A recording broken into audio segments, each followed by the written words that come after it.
If I go back to what Professor, maybe I can call him Bill, he can't reach me from there, so I'll risk it. What Bill said earlier on about the counting of widgets, that's what we're going to look at now, that link with industry and what clinical trials, how they are viewed through the eyes of industry. We have somebody who has a great degree of experience and expertise in that area. I was going to introduce her by saying that she is a graduate of the University of Galway, but given what Jim said earlier on, she might have gone to NUIG or University College Galway. So I'll just say she studied biotechnology here as her primary degree. She was definitely in this location. She joined Novartis then in 2006. She's held a number of roles both in Ireland and globally for Novartis, including in their headquarters in Bâle. Her role has, of course, exposed her to numerous healthcare systems around the world, and Novartis itself has a very strong pipeline, 150 products in clinical development, and of course ranked number 5 in terms of number of clinical trials in Ireland. So she's going to bring that insight from an industry perspective to us. Will you please welcome the country president and managing director for Novartis Ireland, Caitriona Walsh.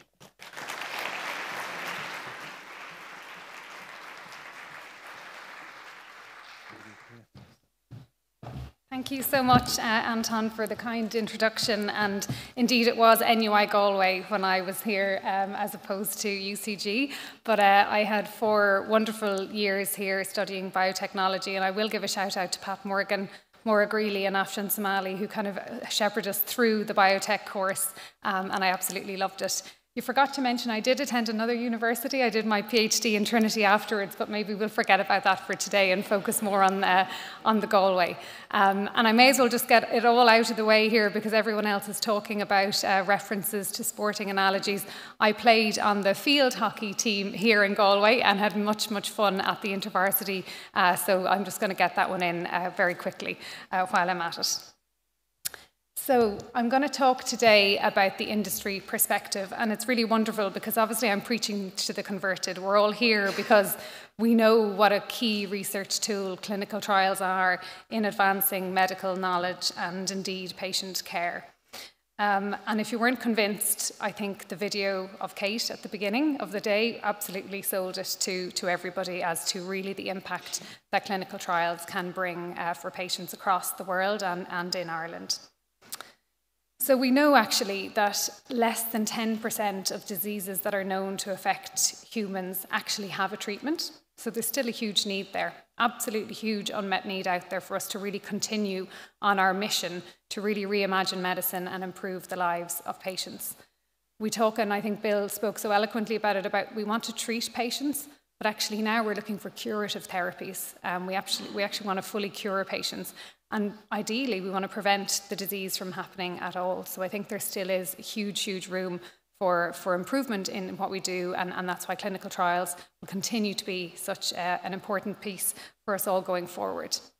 But if we look at R&D, and you're probably all very familiar with the numbers, it does take on average about $2.3 billion to actually bring a medicinal product to be available to patients more widespread in countries, which is a significant amount of money, and clearly it's growing all the time, while obviously the returns actually are reducing over time.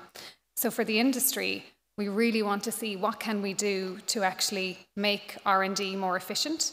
How can we know better what target to go for? How can we increase the probability of success? And how can we ultimately lead then to faster approval timelines, and then patients are going to actually have access to these treatments sooner and earlier than they would normally do. I think it's been covered already, the role and why patients want to be involved in clinical trials, and I think we all play a role actually in helping patients understand more about trials and really improve patient engagement with trials. You've heard it before, and I'll talk to it a little bit later. Not just for the opportunity to benefit from a research compound that's not available in the market, but actually to really think about you're helping the wider patient population of that disease. And that is something that really, really resonates with patients when they think about why they want to be part of a clinical trial. It's to help themselves, but also the potential to help others, which is really, really important. And obviously for healthcare professionals, and I haven't said just doctors, because it's a wide group of healthcare professionals that are involved, and indeed the healthcare system, it's so important to be able to know What are the right treatments? How can we actually change the landscape of what we're doing? What is the right balance between efficacy and safety? And where should we go next when we think about how we best want to treat our patients? But getting that early experience at clinical trial stage is so important. And even more so now as we move to, beyond small molecules and even beyond biologics, but as we move to more advanced therapies, so cell and gene therapy, getting early experience in the clinical trial setting in a country is absolutely key, because we know then we'll have a much better chance. The system is set up, the hospital is set up, the centres are set up to really be able to offer that then at a more mass scale when that treatment does become available. And there is more of a correlation actually that if you do a trial in a centre, especially with these ATMPs, you are then more likely to be able to have access to that more broadly when that product is fully brought to market. And I'm not going to lie, clinical trials are a great revenue generator as well. So it's really important for clinical trials to happen in institutions to really generate that revenue, but also to attract staff. We hear all around Ireland at the moment about the workforce challenges. We know that the UK, the US, all around Europe, Canada are absolutely full of amazing Irish-trained healthcare professionals. And if we want to attract them back to Ireland, we need to be able to make sure that actually the cutting edge innovations, the access to trials, the opportunity for innovation, for research is there. So from a healthcare system point of view, it's actually really, really important that we continue to improve and to really drive Ireland forward in taking its role in the world stage as a clinical trial operator. So this is just very, very briefly a little bit about Novartis. So we're about 1,000 associates in Ireland, in Novartis Ireland, based in Elm Park in Dublin. And you can see that last year about 250,000 patients actually benefited from a Novartis product in Ireland. But more importantly, actually, if you look at R&D, we have got a Novartis corporate centre based in Dublin. And actually there's over 165 people working there who focus on global drug development, which includes clinical trial managers, global feasibility study managers. So I was really, really thrilled. I'm just moved back to Ireland after a number of years abroad in September. So to see this team right here on our doorstep in Dublin was really amazing. And I think that's something that we should also really think about. How can we tap into this? We've got these global resources sitting in Dublin. Let's use them and see how best we can do that. Really nice to say that actually we've got 9 trials at the moment ongoing in Ireland, but we had our first patient first visit yesterday for our latest in cardiovascular. It was in St. James's, but I believe Galway is also a site for that trial, which is fantastic. So the race is on now to get the Galway site up and running, but really great to see what can be achieved. And I want to show this slide. Many of you have probably seen it in different guises and formats over the years, but really it's just to illustrate how proud we should be of what is already here. You know, if we look at the ingredients that Ireland already have, Ireland is the 3rd largest exporter of pharma in the world. I think it accounts for 39% of our exports, something like that. It's absolutely huge. We have such a rich ecosystem. We'll hear later now from the medtech industry, and Galway in particular is such a hub and a thriving hub for medtech. We also have, European headquarters of many of the global tech industries, all based here in Ireland, and that's created so many spin-offs across pharma, medtech, and tech. So I think the ecosystem is there. And then on top of it, we have clearly, like yourselves, and huge congratulations to Martina, Peter, and the team, the Institutes for Clinical Trials setting up. We've got world-class academics and world-class research.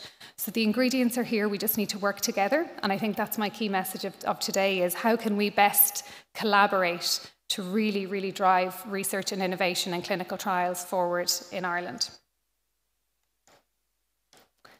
So just a little bit about European competitiveness, and actually trials and research in general. It's a global industry or a global machine as such, and Europe has been reducing or declining in its competitiveness versus the US and China over the last number of years, and I think everyone is aware of that.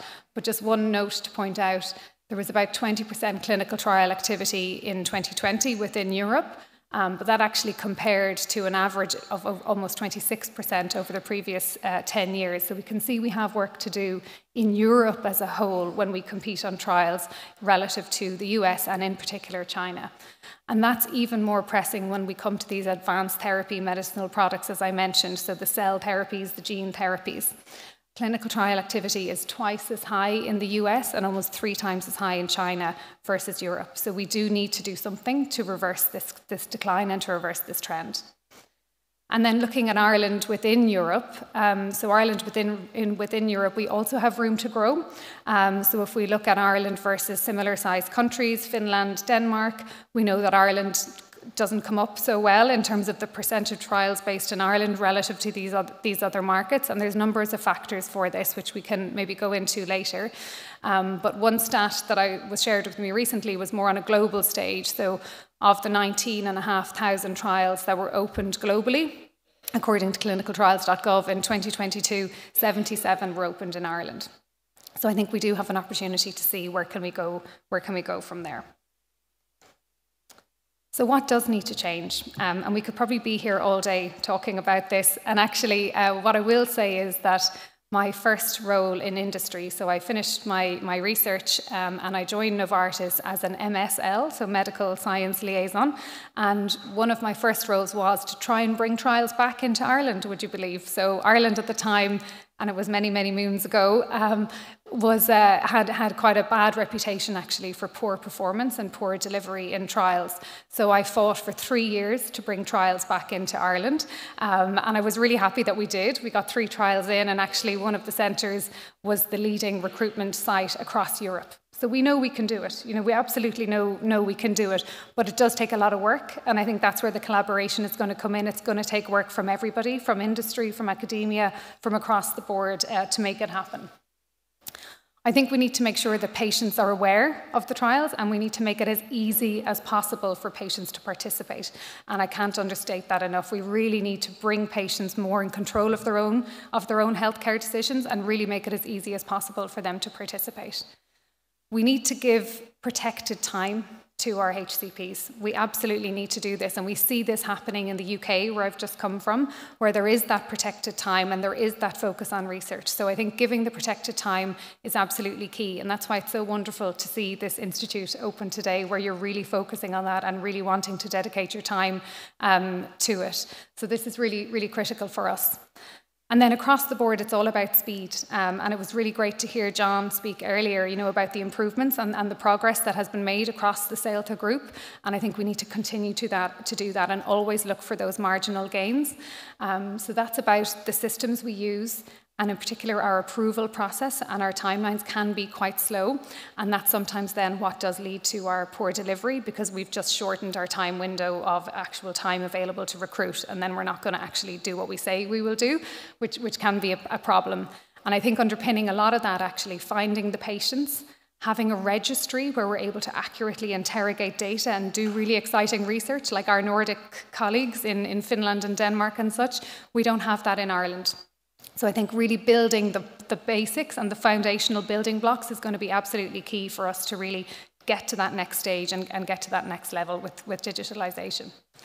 And as I said, all of this really does then lead to delivery and poor delivery. Not all the time. There are loads of success stories, don't worry. I'm just sort of painting it in one way, but I'll go to the positives now.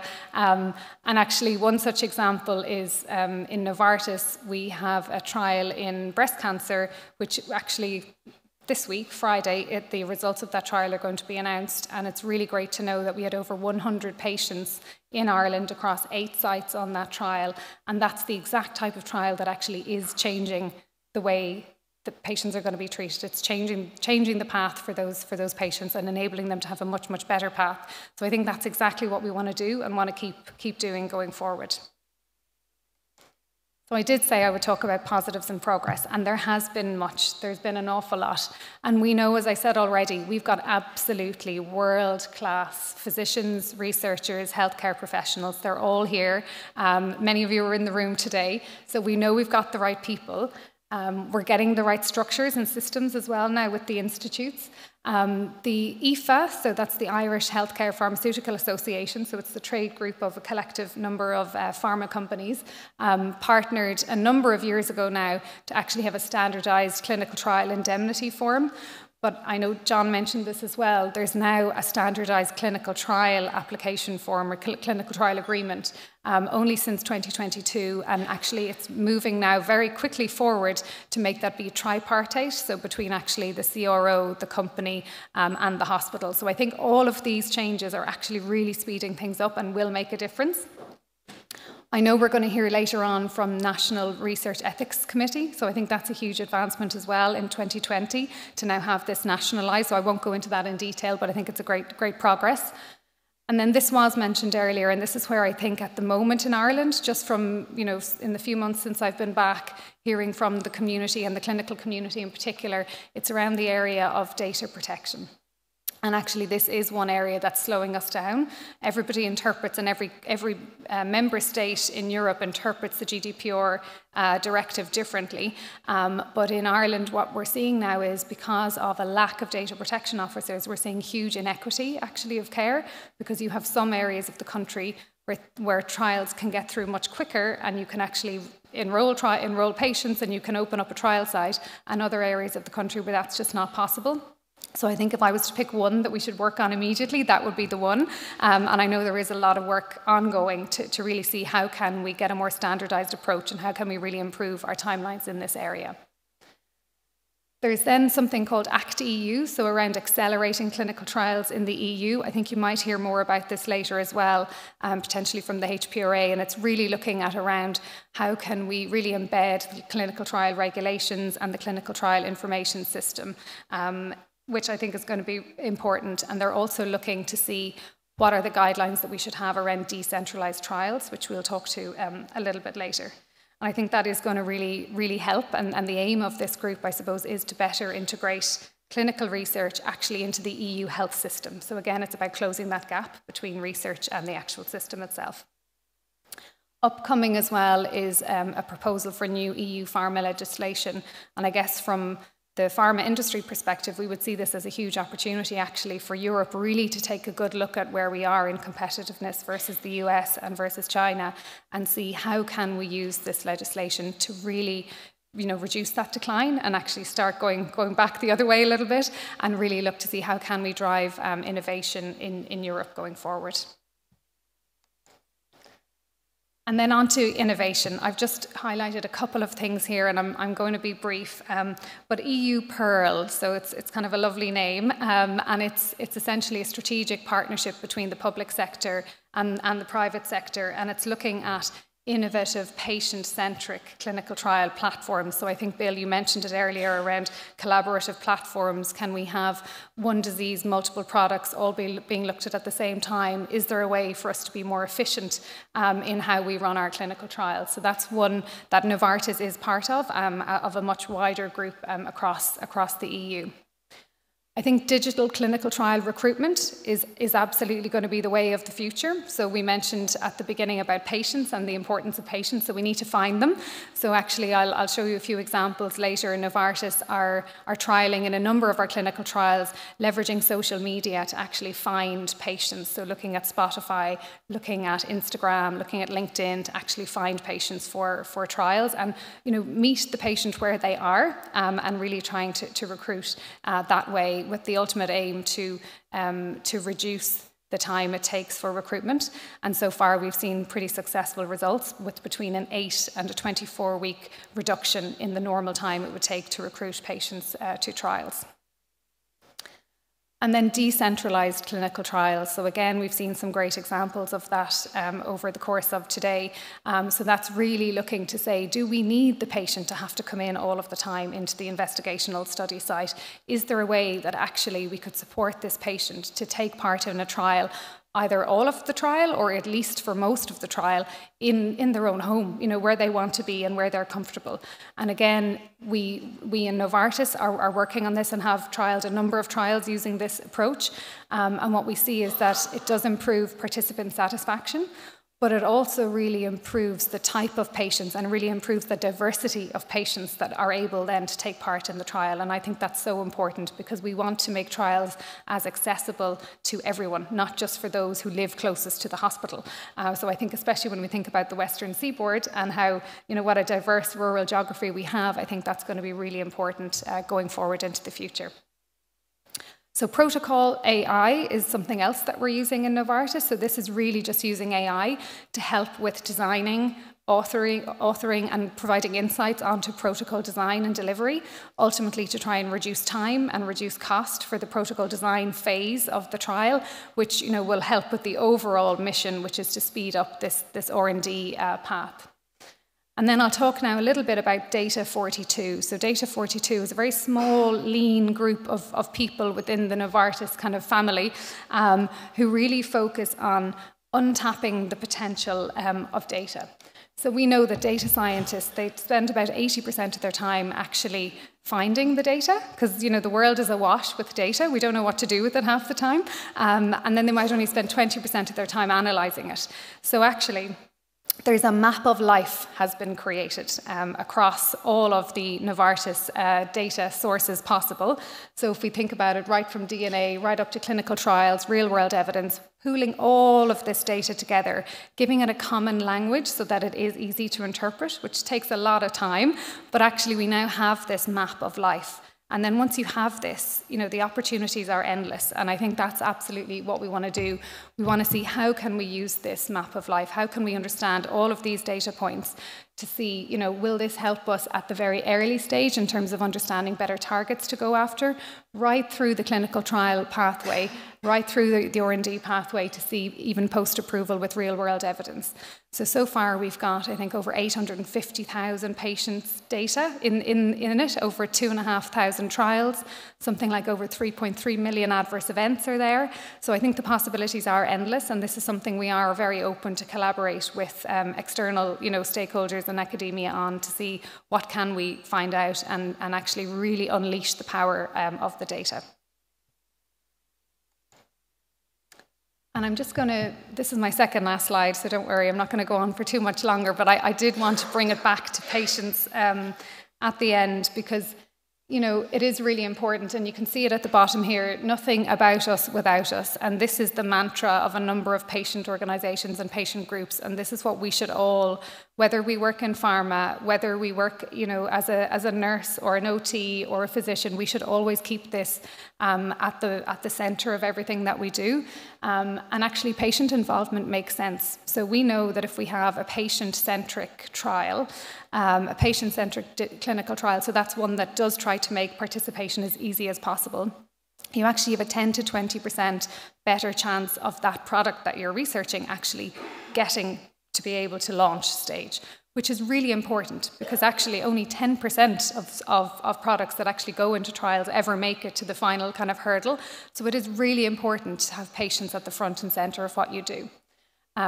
In Novartis, we run patient advisory boards, and it's wonderful that actually the Irish patient population are really, really vocal and vocal at a global stage, which I think is critical. And we make sure that before first-in-human studies, the majority now of our early research programs do take on board patient insights. And then I think when also designing clinical trials, it's so important to understand the patient perspective even during the design phase. So this is just two examples of the digital trial recruitment I mentioned earlier that were done in the US last year. So one was on LinkedIn, I think, or no, Instagram, I think this one was, looking for patients, and the other was actually an ad on Spotify. So just an example of the kind of ways that we can try and use new technologies, social media, to actually attract and bring in the patient population into what we want to do. So I'm going to close now by just repeating, I guess, what I said earlier, which is that it's all about partnership. Excuse me. And I think we've heard that from almost every speaker so far today. And that's what's so wonderful to see. And I think especially with the CELTA group, with all of the sites across the Western Seaboard, collaboration is going to be absolutely key. You know, we work so hard to bring trials into Ireland because we're competing against all of the larger markets and all of the more maybe low-cost markets. So when we do get them, let's make them work hard. So work on patient referrals. You know, if you get one site, make that site work really, really well and really get that up up and running. We need this in particular because of what's coming down the line. We know these new technology platforms, we need to get the trials here now because they are going to be the treatments of the future. So it's important for us to take part in that now. We have to do what we say we will do. So be super, super clear on our feasibility. You know, don't overpromise and then underdeliver. Let's really make sure, let's use whatever tools we have at our advantage to be so clear on that and then actually deliver, because that's going to really help us and build our reputation as a country. I think focusing on any improvements you can do with speed, process, digitalization is all going to really help. But also embrace the technology and leverage that amazing ecosystem that I shared earlier that we all operate in on a daily basis. There's so much out there. And ultimately, no matter what we do, if we keep the patient kind of to the centre, I think we'll be on the right track. So I just want to say a huge thank you to everyone, and huge thanks to Martina in particular and to Peter for the invite to the meeting, and wishing you the best of luck for the rest of the conference. Thank you.